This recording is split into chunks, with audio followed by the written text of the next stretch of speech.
Bismillahirrahmanirrahim. Assalamualaikum warahmatullahi wabarakatuh. Perkenalkan, nama saya Gina Zulfa Aulia dari jurusan Hukum Keluarga kelas C semester 1.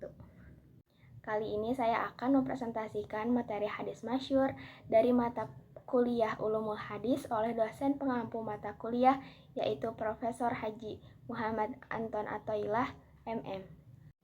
Hadis merupakan salah satu sumber utama hukum dalam Islam setelah Al-Quran. Dalam tradisi keilmuan Islam, hadis dikategorikan berdasarkan tingkat keaslian yaitu sahih, hadis hasan, dan dhaif, dan penyebarannya yaitu mutawatir, masyhur, dan ahad. Hadis masyhur memiliki ciri unik karena jumlah periwayatnya yang banyak, namun tidak mencapai derajat mutawatir. Secara umum, hadis masyhur dianggap lebih kuat dari hadis ahad, tetapi lebih rendah daripada hadis mutawatir. Keberadaan hadis masyhur sering dijadikan sebagai landasan dalam berbagai permasalahan fikih dan hukum Islam. Pengertian dari hadis masyhur itu tersendiri, hadis masyhur merupakan salah satu kategori hadis yang dikenal luas oleh ulama dan masyarakat muslim. Dalam kajian ilmu hadis, hadis masyhur memiliki kedudukan penting karena penyebarannya yang luas, meskipun status sanadnya tidak selalu mencapai hadis mutawatir. Dalam artikel yang saya buat, saya memiliki tujuan untuk menganalisis definisi klasifikasi serta kedudukan hadis masyhur dalam kedisiplinan ilmu hadis dengan menggunakan pendekatan studi literatur. Hasil dari kajian tersebut menunjukkan bahwa hadis masyhur memiliki beberapa klasifikasi yang dipengaruhi oleh jumlah periwayat pada setiap tingkat sanadnya dan seringkali menjadi rujukan hukum Islam karena keterkenalannya. Namun status pendekatan kritik sanad dan matan masih perlu dikaji lebih lanjut melalui pendekatan kritik sanad dan matan. Artikel yang saya buat tersebut berkontribusi pada pemahaman yang lebih mendalam terkait hadis masyhur dan implikasinya dalam penerapan hukum Islam. Menurut pemahaman yang telah saya kaji, hadis masyhur diklasifikasikan menjadi 3, yaitu hadis di kalangan ulama hadis. Hadis ini diketahui oleh banyak ahli hadis namun tidak populer di kalangan awam. Kemudian yang kedua, hadis masyhur di kalangan ulama fikih. Hadis ini digunakan oleh para ulama dalam menetapkan hukum-hukum fikih namun tidak diketahui luas oleh umat muslim secara umum.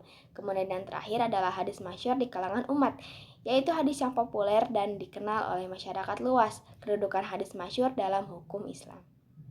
Kemudian ada juga analisis kritik dan sanad hadis masyhur. Dalam kajian ini menemukan bahwa meskipun hadis masyhur sering kali dijadikan dasar hukum, tapi tidak semua hadis masyhur memiliki sanad yang kuat. Beberapa hadis masyhur ternyata memiliki perawi yang dinilai lemah oleh para ahli hadis. Oleh karena itu, kritik sanad menjadi penting dalam menentukan keabsahan hadis masyhur. Dari segi matan, banyak hadis masyhur yang sesuai dengan ajaran Islam secara umum dan tidak bertentangan dengan dalil-dalil yang lebih kuat. Namun ditemukan pula kasus di mana matan hadis masyhur dianggap kurang konsisten atau menimbulkan perdebatan di kalangan ulama.